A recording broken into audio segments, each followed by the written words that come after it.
Guys, pag-usapan lang natin guys yung mga katingang good leader. Ito guys, ako, marami na tayo experience din na ibang klase yung type of leader. Pero, appreciated pa rin guys kasi minsan hindi maganda yung approach during either telepono o cellphone na naririnig sa kanya.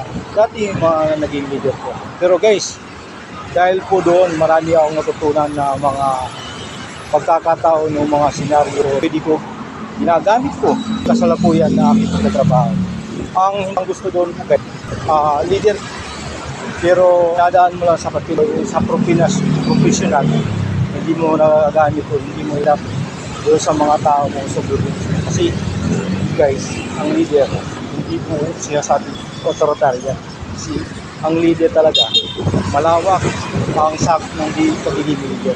Kasi posible, pwede mo gawin mo ang ginagawa mo sa bahay mo, pero sa office, hindi na po. Kasi iba pong senaryo.